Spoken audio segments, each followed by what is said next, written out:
Turn that beat up. Yeah, load up. Yeah, that's all I'm trying to say. Forget about talking, I'm just gonna off them. That's it, don't got time to play. Load up. SL Perion Perspective, episode 3. Episode 3. And who we got today, B? So we going through, we got Deadspin, man. Deadspin is reporting that Ed Reed's temper tantrums won't fix Bethune-Cookman's issues. You know, I mean, just from the title alone, man, it just is multiple low blows, and it's just on different angles right there. Just from the title alone, then you already understand, you already know what's about to happen. You see what I'm saying? So, yo, we're gonna go through it, people. You're gonna go through it, you know. The Football Hall of Fame's frustrations were valid, but his actions were unacceptable. Interesting. So let's go through this, man. Let's go through it. Over the last few weeks, the situation concerning Ed Reed's short tenure as the head football coach at Bethune-Cookman University has transcended discussions among those in Daytona Beach, Florida, the Southwestern Athletic Conference, and historically black colleges and universities, as a conversation about the struggles that some of these institutions are facing and why things are the way they are, that they are, were hijacked by the antics of one individual. So let's stop right there. So now the article is already telling you that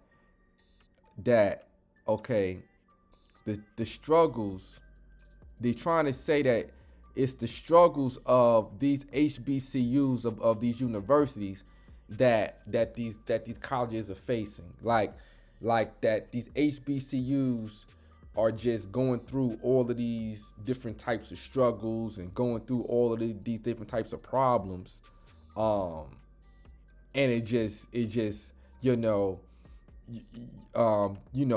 was hijacked. You know what I mean? Hijacked by the antics of one individual. You know what I mean? Just stop. Come on, man. All right, let's keep going. Ed Reed keeps getting in Ed Reed's way, and it's the main reason why he ain't SWAC. Okay. See, now let's stop it right there. Okay. Now, number one, Ed Reed should not be the one that any negative energy should be going towards. All the negative energy should be going towards the people that enabled the conditions that these students are living in, that these students have to operate in, that they're paying for. You know, the college is not free, and this college is a private college, so it's they're paying thousands of dollars to basically for less than prominent living, right? So this whole article, with the direction of it's going, is just blaming Ed Reed. It's just blaming Ed Reed for what he's, how he did it. But I mean, if you go there and if you look at the conditions that these kids are living in, and according to what he's saying with the trash and things of that nature, homeless people on the campus and et cetera, I mean, somebody has to get upset and see it. And I guarantee you see this Karen Phillips, this person right here, it's just based upon that person's perspective that's writing this article. You're not putting the emphasis where it needs to go, right? And this is the Perion perspective. This is the Perion perspective, my perspective, right? So, all right. So let's get back to this. And he ain't SWAC.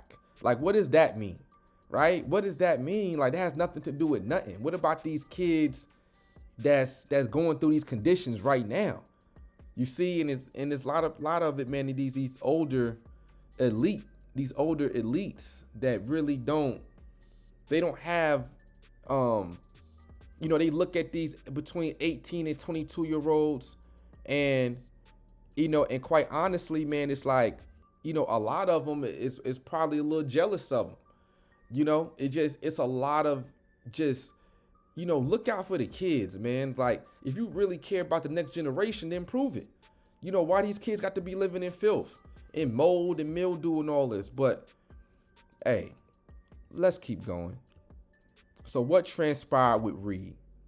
In a span of about 10 days via social media, we've snatched Reed go on an ignorant and uninformed rampage about the broken mentalities that all leaders at HBCU supposedly have. Rant about the conditions at the school that's still dealing with the fallout from a pandemic and the effects from a hurricane that altered campus operations. Apologize for his unprofessionalism due to too much passion, and then throw multiple explicit-filled temper tantrums on Instagram Live and media appearances, all because the brass at BCU had the wisdom to part ways with the man that has proven he's unfit to run a Division I football program at a school that was profound by one of this world's greatest educators, humanitarians, and civil rights activists, Mary McLeod Bethune. All right, now let's stop it right there. That was a very long sentence, number one. That was an extremely long sentence. And you know what I mean? It just, that doesn't make less. It was that one sentence. Hold on. That was one sentence. So, okay. So this person that wrote this article, yo, you really just need to chill right now. Let's rewind this back. Okay. We're going to start in the span of about 10 days. Okay. Via social media. Right. Now, this whole paragraph, this whole sentence is geared to basically tear down Ed Reed, the person that exposed what's going on at this college, right? And shouldn't be, you know, and shouldn't be shouldn't be talked negatively about, because I'm sure that Mary McLeod Bethune would not want these conditions to be at this school, and don't want her students to be having to go through this. So I think that Mary Bethune would actually champion Ed Reed and actually would say, you know what, he's right. So but as I stated, man, you could tell by this article to begin is basically the whole thing is geared to be negative towards Ed Reed, right?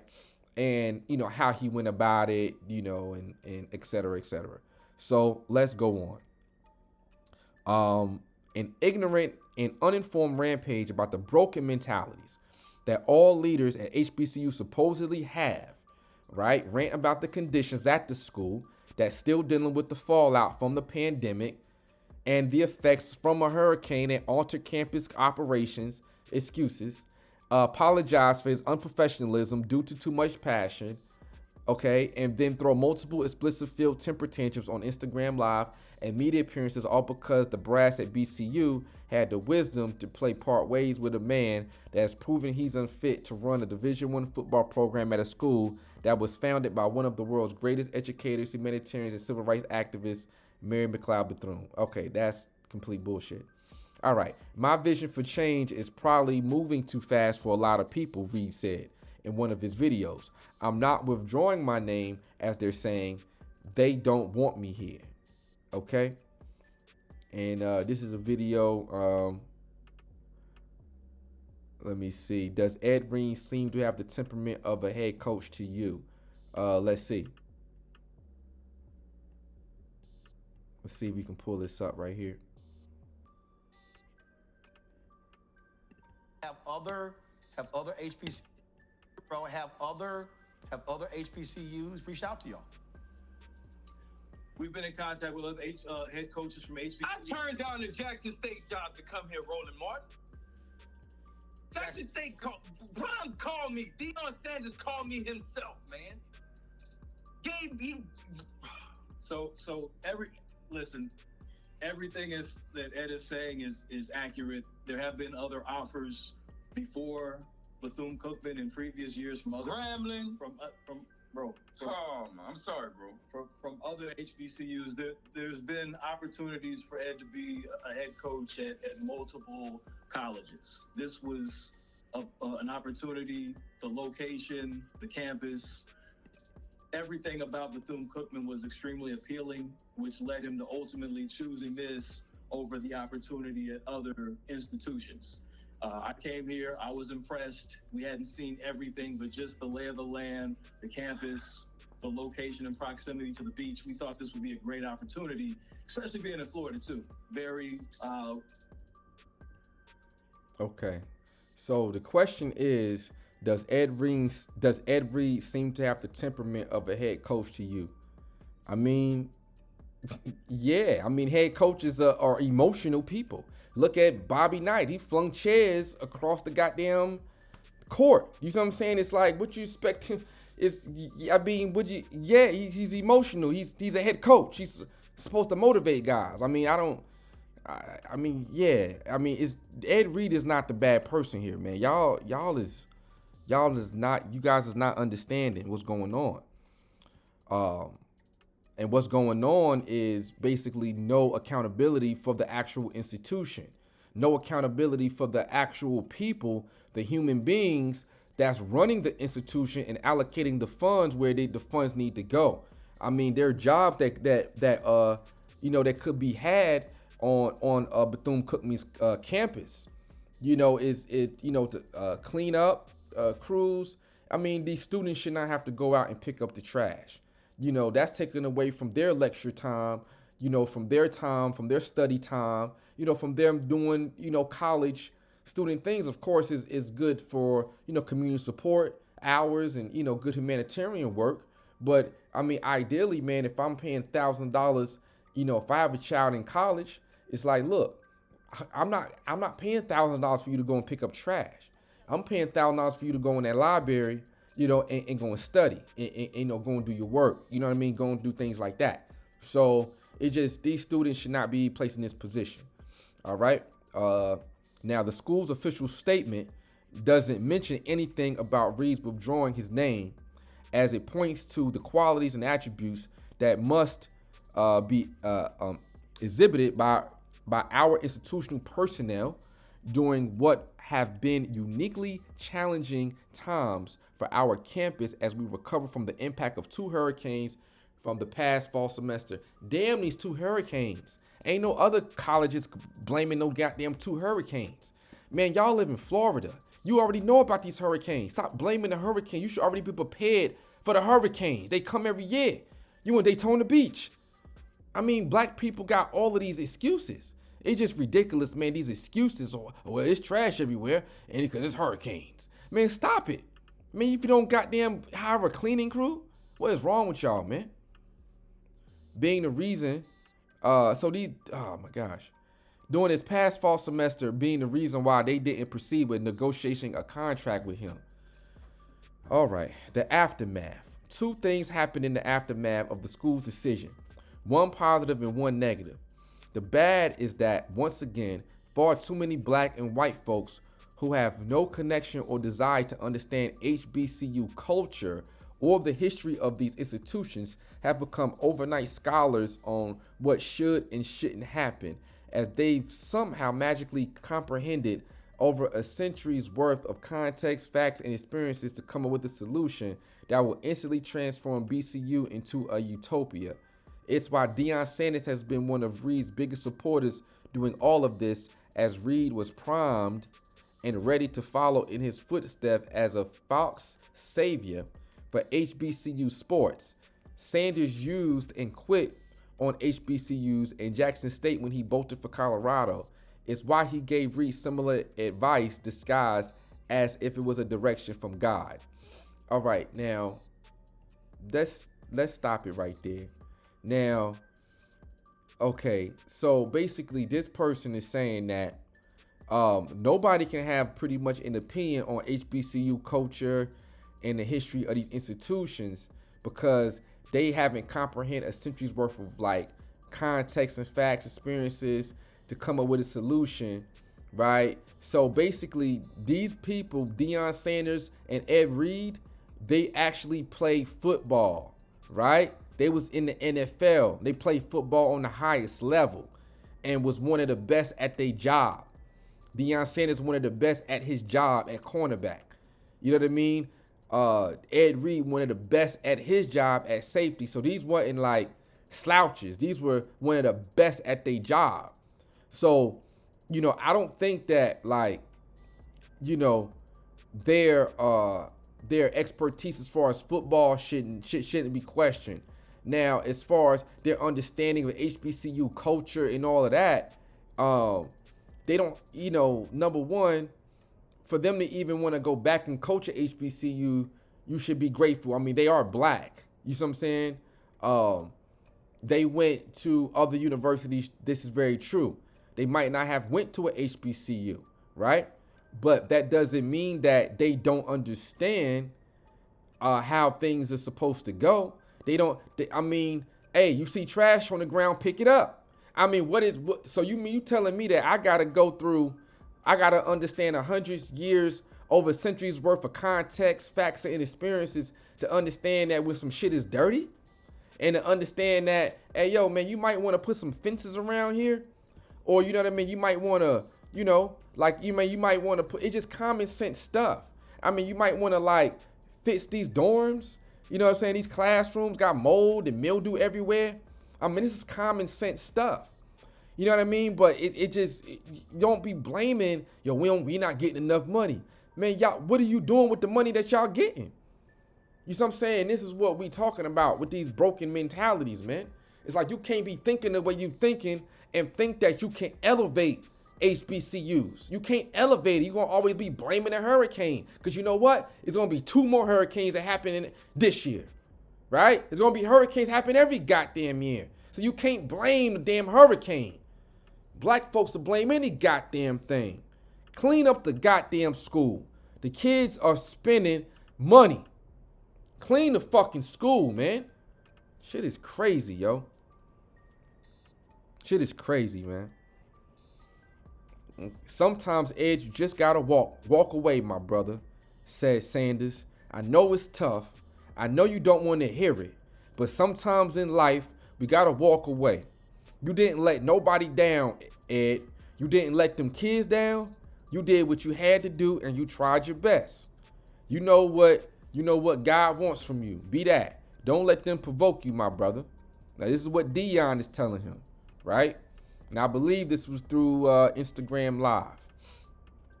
The positive of the situation is that BCU students have started to speak out on issues that they're facing on campus and are holding the leadership. What do you mean a positive? This whole thing has been positive. It's been positive that Ed Reed has the courage to speak out, because without him speaking out, then the students wouldn't have a platform to speak out about their issues. So it's like, you can't blame Ed Reed and blame Deion Sanders and blame, they didn't go to a HBCU. Man, fuck all that. You give a fuck where they went. Nigga, they know what's right, what's wrong is wrong. And y'all wrong. You know what I mean? It's just simple as that, man. The positive of this situation is that BCU students have started to speak out on the issues that they're facing on campus and are holding the leadership accountable, forcing them to do better. Over the last few days, students have protested on campus and used social media to voice their concerns. The university's president has admitted to the mildew problems, and we've seen proof that the necessities are lacking in certain areas, as members of the football team were sharing helmets during a game. Now, this is like, look, this is the most unsanitary thing. I think I've seen a video on this actually on social media, where the football players were actually sharing goddamn helmets during the game. I mean, you got people's dandruff, you got people's sweat all of that. You know what I mean? And you sharing that with somebody else. Man, that's nasty as hell. I mean, so it's just ridiculous, man. It's just ridiculous. Oh my gosh. So over the last few days, students have protested on campus, used social media to voice their concerns. The university's president has admitted to mildew problems, and we've seen proof that the necessities are lacking in certain areas as members of the football team were sharing helmets. I mean, this is ridiculous. Ridiculous. I'm gonna see, this is the protest they had. They called for the board of trustees removal. Let's see.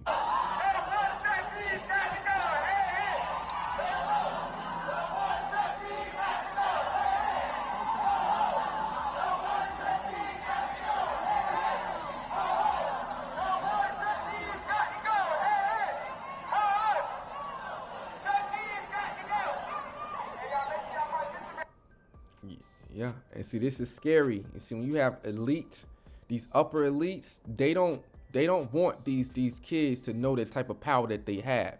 It's like they're oppressing them, but at the same time saying that, you know, we're looking out for you. But no, if you was looking out for them, you would clean up. You see what I'm saying? You wouldn't want them to live like that, because you wouldn't want to live like that. You wouldn't want your own children to live like that. So why would you want somebody else's children that's paying your tuition, that's paying your salary to live like that? Basically, that's ridiculous. Calling for change. The youth have always been the catalyst for change, as their voices and desire to be heard and recognized are the foundation for progress, preventing stagnation. Students protesting at HBCUs is part of the culture and experience. It's almost impossible to find an HBCU alum who hasn't been involved who wasn't involved rather in or witnessed some of protests on their campus during their matriculation. Just look at Samuel L. Jackson, as he was expelled from Morehouse College during the late 1960s for his part in locking board members in a building as part of a group who were protesting the school's governance and curriculum. Protesting is a rite of passage at HBCUs, and this generation of students at BCU is having its moment. However, it is fair to be skeptical and take note that the students' rightful protest could have happened before Reed ever showed up on campus, as the issue existed before its arrival. Who gives a fuck? Why y'all hating on Ed Reed? You know what I'm saying? Stop hating on Ed Reed for exposing this shit. That's the reason why they protesting. It's because of Ed Reed. You know what I mean? It's because he's the one that basically exposed it first. They didn't think that they had the power to do it, because they was brainwashed into thinking that, because you brainwashed them. You know what I mean? And people that's writing this article as brainwashed people. You know what I'm saying? That's thinking that, well, we don't have any. No, you do got power. You know what I mean? And it's not just protesting white people. You got to protest some black people too. You know what I mean? Because this is protesting black people that's running the school. You know what I mean? All them other protests was protesting, you know what I mean? It might have protested some people that within the school, but I guarantee you a lot of that stuff was racial. You know what I mean? This you gotta take some black people that don't give a fuck, that don't care. You know what I'm saying? You gotta take their ass out. You know what I'm saying? Because it's like they not serving the purpose. They're not serving the purpose. Nonetheless, we've arrived at a moment in which change and progress are destined to take place on that campus. But sadly, the attention on that campus is students, and the improvements that will be made won't get any of the attention that the drama preceding it did. If you want it to, that's up to you. But you're saying that the attention is going to go back to Ed Reed and everything. That's what y'all saying, all that drama preceding it. That's what y'all saying. If you want to put it to the kids, put it to the kids.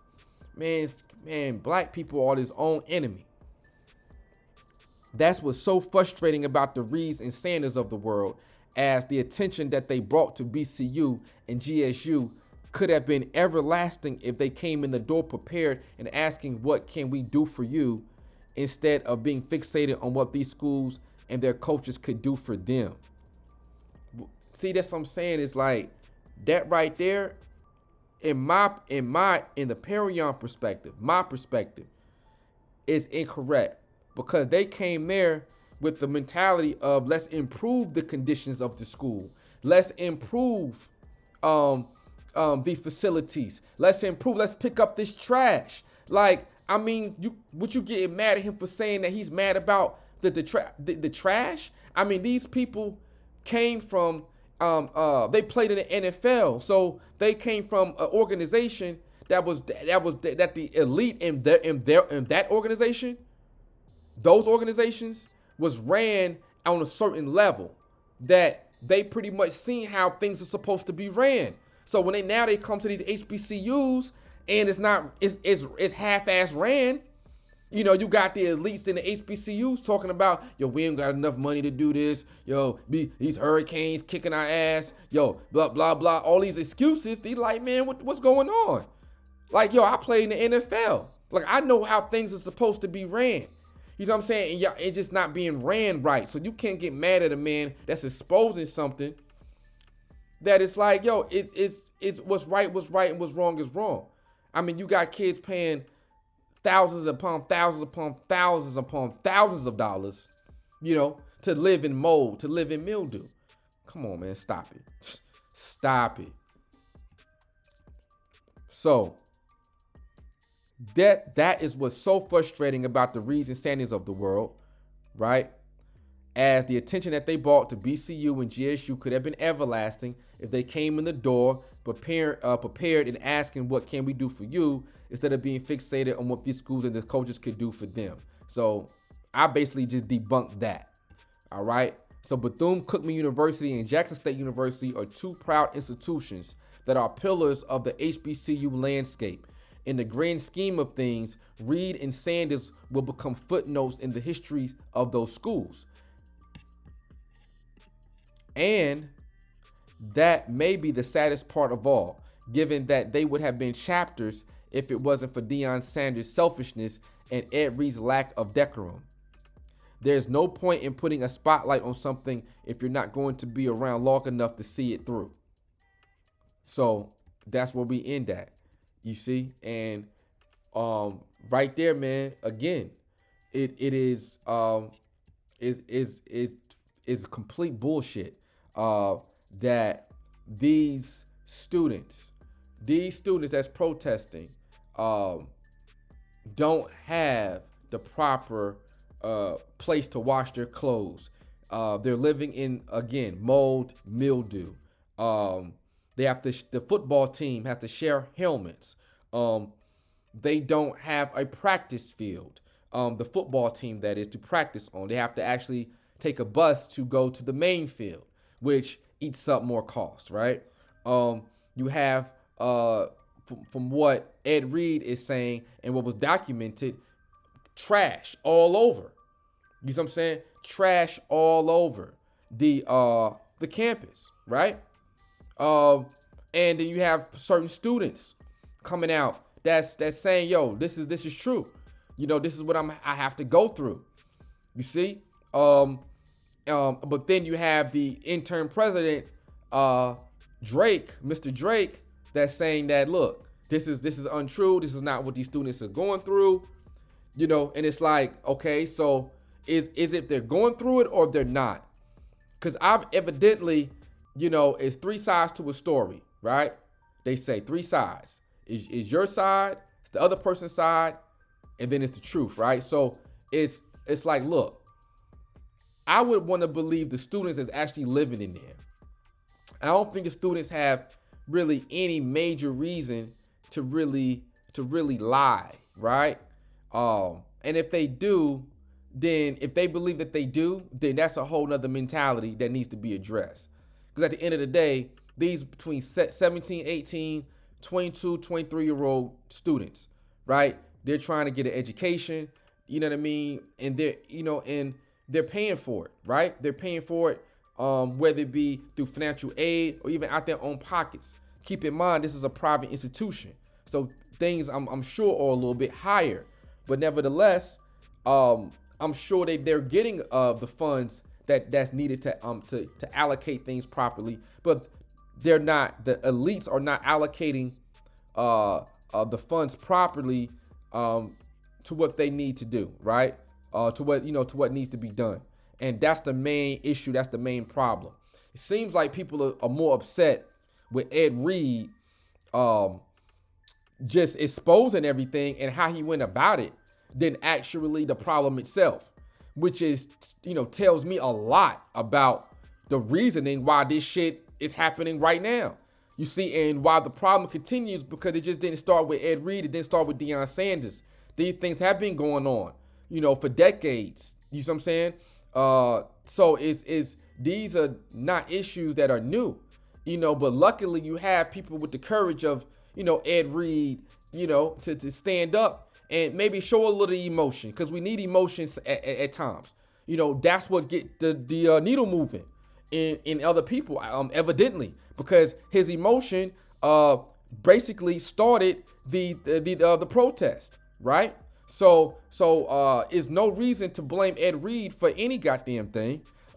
He needs to be praised. You know what I'm saying? He needs to be uplifted in this, that he has the courage to actually stand up and say, you know what, this is not a condition that is conducive to even raising young men and young women. You know what I'm saying? So this is not an environment that is healthy, and that that we should have our future scholars, our future astronauts, our future lawyers and doctors.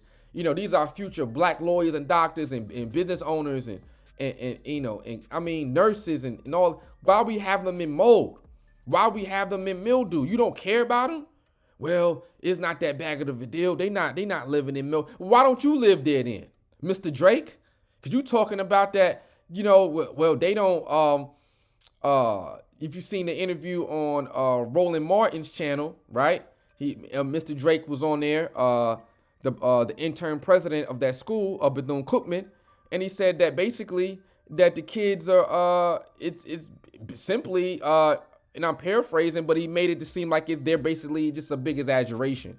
It's not, they're not washing their own clothes. It's not, he basically laughed at it. You see what I'm saying? So, I mean, the blatant disrespect that you have to these students that's basically paying for your salary. You know what I mean? It's paying for this school.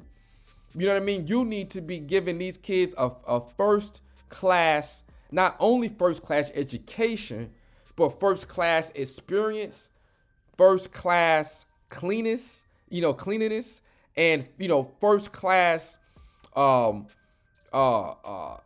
communication. Because if you're not communicating, with these students, a lot of these students say they don't even know, what you look like. This is the first time that they actually seen you, now, which is a damn shame. You know what I mean? It's like, so evidently Ed Reed did something right. He stirred up some change that needed to be stirred. You see, so I mean, this situation is a sad situation. Hopefully that change can happen, just like in the other situation with the 6-year-old shooting the teacher in school. I mean, you got board members getting released of their job. You're getting people changed over. You're getting change is happening. But in this situation, it's like, hey, where's the change? We need to see change, right? So, overall, man, this is what we've been talking about when black people stopping black people, right? And sometimes black people are your own worst enemy, right? This not white people doing this to us. This is elitist black people, elitist blacks that are doing this, right? And these are the worst kind of people. So I'm gonna end it with that. And yo, man, this is the Perion Perspective. Man, I'm out.